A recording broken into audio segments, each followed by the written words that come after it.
रामलीला।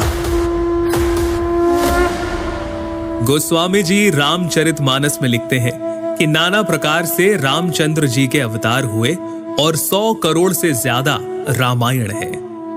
रामलीला में एक बार फिर से मैं आपका स्वागत करता हूं। राम जी के जन्म के समय पृथ्वी पर राक्षसों का हाहाकार था। वो हर जगह उपद्रव मचाते और मुनियों का यज्ञ भंग कर देते। इस समय गाधी ऋषि के पुत्र विश्वामित्र को यह विचार आया कि ये भगवान के बिना नहीं मरेंगे, और यही विचार लिए वो पहुंचे महाराज दशरथ के पास। दशरथ जी अपने सुकुमार पुत्र राम को भेजना तो नहीं चाहते थे, लेकिन वशिष्ठ जी के समझाने पर उन्होंने राम और लक्ष्मण को विश्वामित्र जी के साथ भेज दिया। विश्वामित्र जी के साथ राम जी ने ताड़का का वध किया, मारीच और सुबाहु को मार भगाया, अहिल्या का उद्धार किया और पहुंचे जनकपुरी में, जहां पूरे नगरी रघुकुल शिरोमणि रामचंद्र को देखने के लिए उत्सुक थी। जनकपुरी में प्रवास के समय गुरु की आज्ञा से दोनों भाई पुष्प वाटिका पहुंचे, जहां उनकी भेंट हुई माता सीता से। जनकपुरी में स्वयंवर की तैयारियां चल रही थी। सभा तैयार थी। सभा में अनेक राजा आए हुए थे, जिनके सामने महाराज जनक ने अपने प्रण को दोहराया। आज शिव जी के इस कठोर धनुष को जो इस राज्य सभा में तोड़ेगा, जानकी उसका ही वरण करेंगी।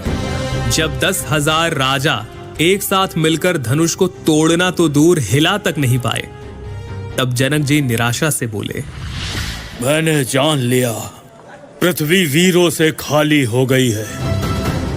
जनक जी के इस प्रकार के वचनों से लक्ष्मण जी तमतमा उठे। उनकी भौहें टेढ़ी हो गई, उनके नेत्र क्रोध से लाल हो गए।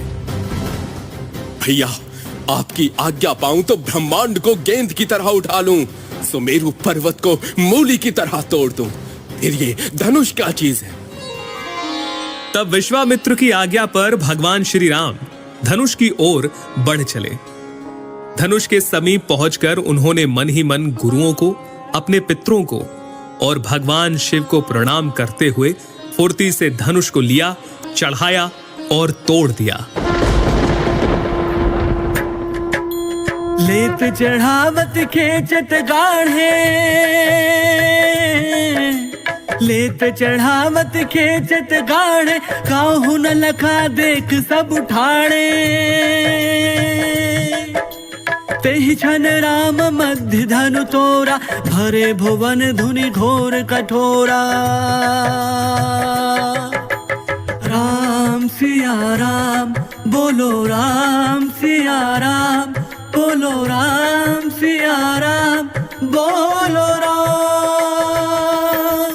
धनुष के टूटने पर परशुराम जी आते हैं। लक्ष्मण परशुराम संवाद होता है, जिसके बाद राम जी और लक्ष्मण जी का संवाद होता है, और इस प्रकार सीता स्वयंवर और बाल कांड संपन्न होता है।